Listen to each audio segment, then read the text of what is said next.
It's Wilson. This one into the hands of Metcalf. And he'll get it down on the play to the 37. 2 catches in the first half. Now he's got a third here, and it's good for a first. Seahawks, first down.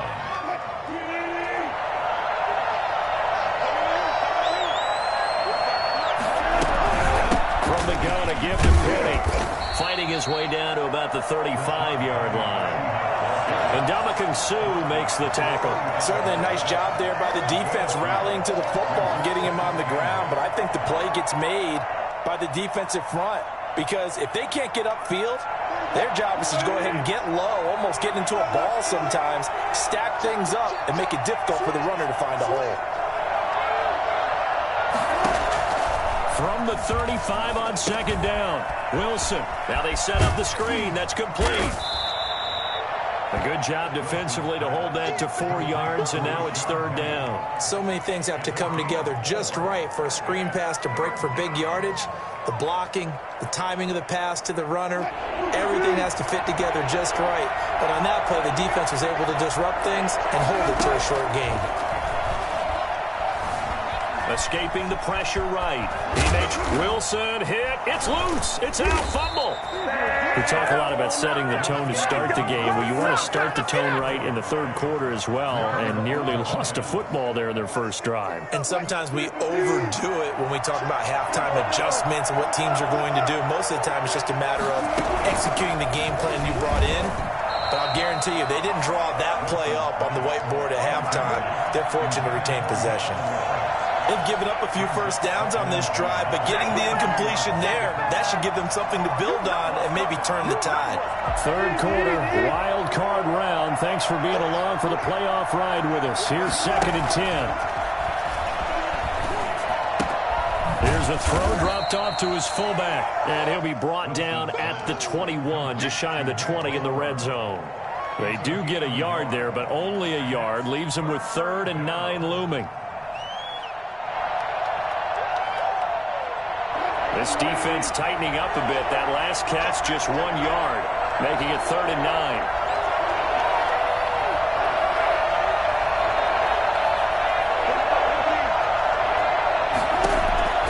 From the shotgun, Wilson. And he finds Lockett in the end zone. Touchdown, Seattle. To number 16, Tyler Lockett there to make the grab. And the Seahawks add on to their lead. It's good, and it is now 21-7. Seahawks 21, Buccaneers 7. Michael Dixon to kick off for Seattle. Set now to kick this one away, and off it goes. Fielded in the end zone. And all deep in his own territory, he coughs up the football. And he's going to score. It's a Seahawk touchdown. Will Dissly taking it in. And the Seahawks are able to stretch that lead out a bit further. And he's been a busy man, 5 for 5 now as he knocks another one through to extend the lead.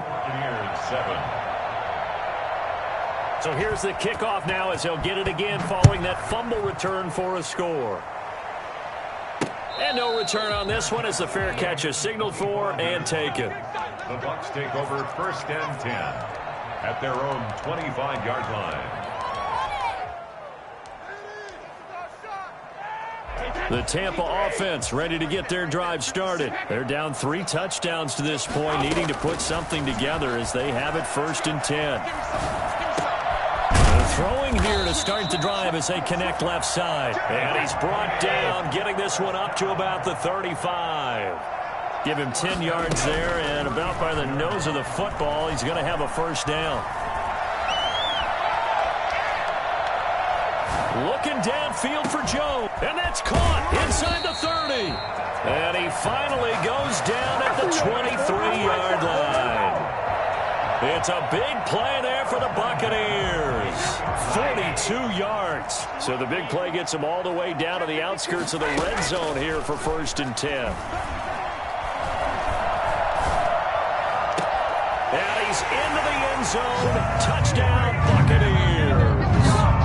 23 yards for the touchdown.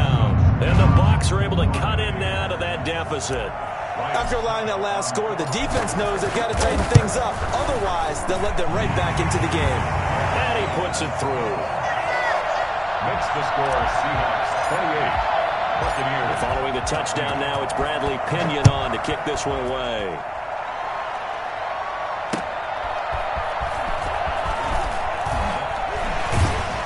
And his guys will get the football right at the 20-yard line. The Seahawks take over first and 10 at their own 20-yard line. Coming to the line here to begin their next drive, the Seahawks offense. Their lead down to 2 scores after the touchdown a moment ago as they start with a 1st and 10. Now he dumps this off over the middle, and he is brought down at the 22 after a gain of 2, and it brings up 2nd down. That catch good for only a couple. At the 22-yard line. 1 quarter remains in this NFC wildcard matchup. You're watching the NFL on EA Sports. From the 22, here's 2nd and 8. They go play action now. Wilson. Going down the middle, and it's complete. And he'll be taken down, but not before they work it across midfield. That one covers 29 yards. 1st down. They'll run with Penny here out of the shotgun. And a 6-yard gain gets them right around the 43. And I think we can get used to seeing more of that in this 4th quarter, especially if they're having success on the ground like they did there. Yeah, I think back when we met with the head coach in preseason, and all he talked about was building a bully. And I think it was this situation he was envisioning. Trying to ice a game, plenty of time left, but being able to give the ball to his big runner and pound away and try and finish off a game. So 1st and 10 now from the 30. Wilson leaves this one with Penny. A short gain here, maybe a yard to the 29. I'm sure that's going to be the formula. Just keep the ball on the ground. Keep that clock moving. And when you have the lead this late in the game, above all, stay in bounds. Yes, take care of the football. Yes, gain yardage, but stay in bounds and let that clock tick.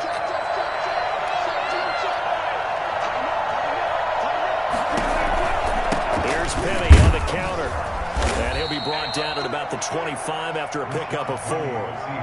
Brandon, I've got to think this offensive line has got some smiles on its faces. And I know it sounds crazy, but they practiced for this back in training camp. They knew they'd be in situations. There'd be extra defenders in the box coming after them, trying to keep them from locking down a game. Right now, they want to show the world they're up to the challenge. That is an absolute backbreaker. That was a design passing play, wasn't a draw. You think you got him stopped, good coverage downfield, and he's able to pick up the first with his legs. Defensively, that kicks into your psyche and hurts a little bit, doesn't it? It certainly does, and here's the thing.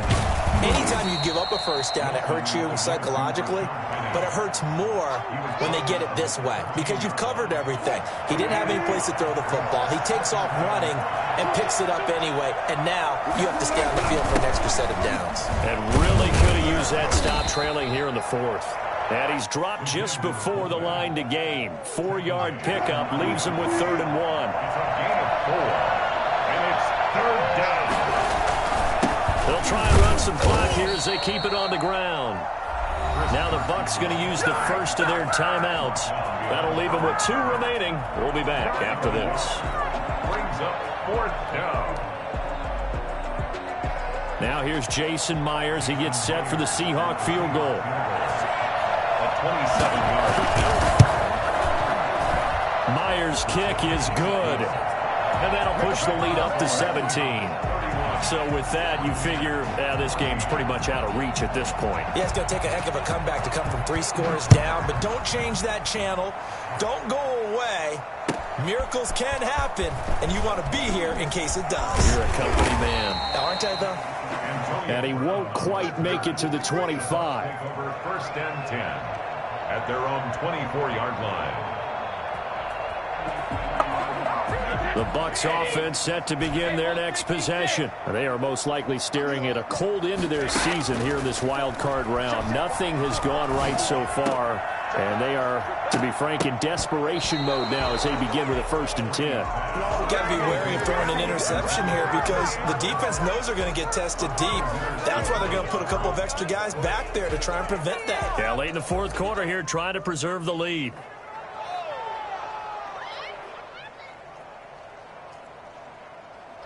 Brady's incompletion on 1st down leads to a 2nd and 10.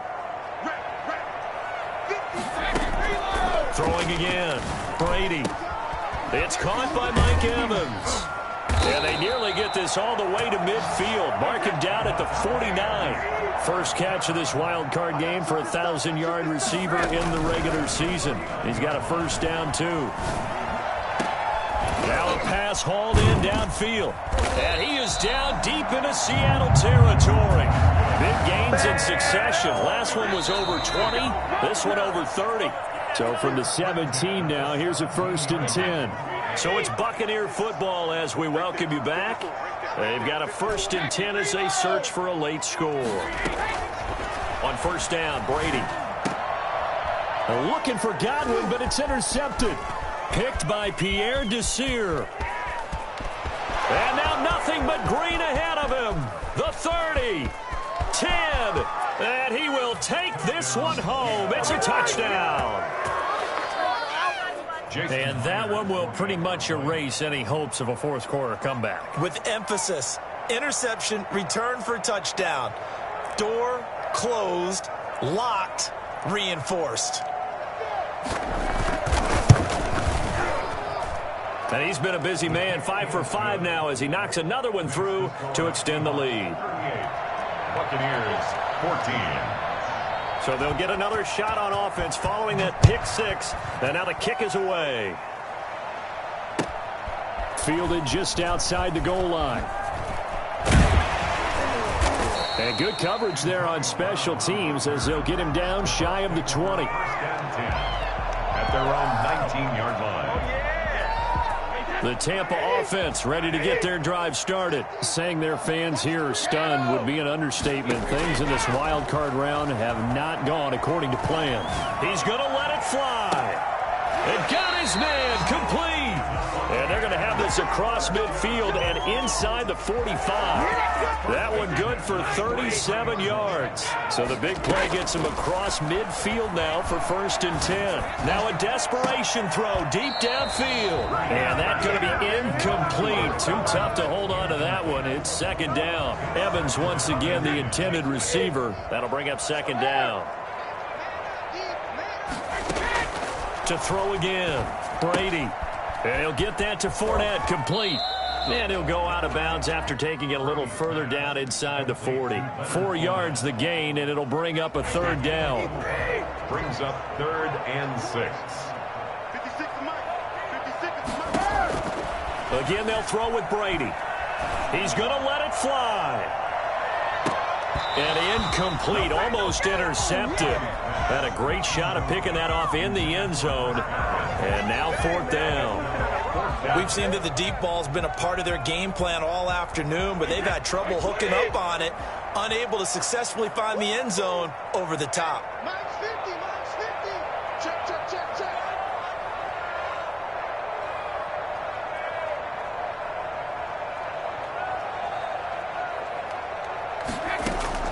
Brady going to go on 4th down. And this is caught. It's pulled in by Gronkowski. And he's out of bounds. Almost gets to the 10. But no reason not to try it there, and they do indeed convert on 4th.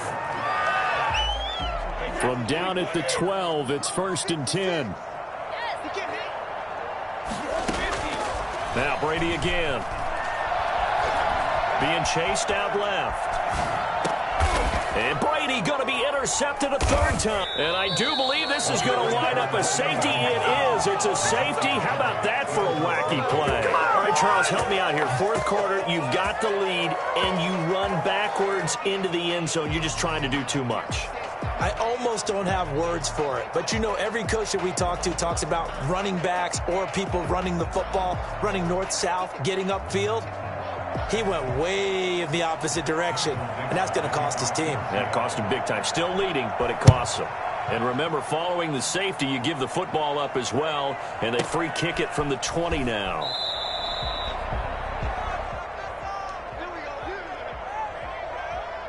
The Bucs offense set to begin their next possession. Let's just be frank. They're playing for pride at this point. That's all that's left, because victory, not a chance now. And I can't wait to see how they actually go about doing it, because there are a lot of people watching the body language of the guys on the field now, and if they call plays they want executed, they need to do that and do it really well. Otherwise, there could be repercussions. We'll see how they handle the waning moments of this one.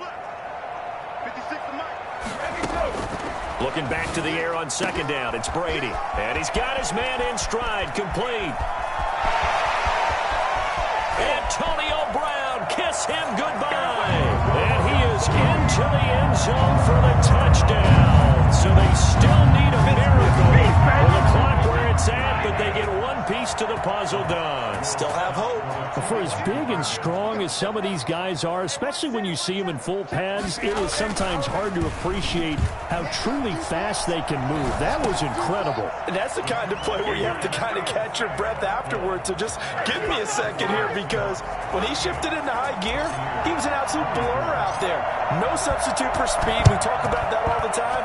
The evidence is right there. And if you're wondering how fast he was going, next-gen stats clocked him at close to 21 miles an hour. I'll tell you, far from ideal conditions to play in, but neither offense has had much trouble. Plenty of points to go around. 1st and 10.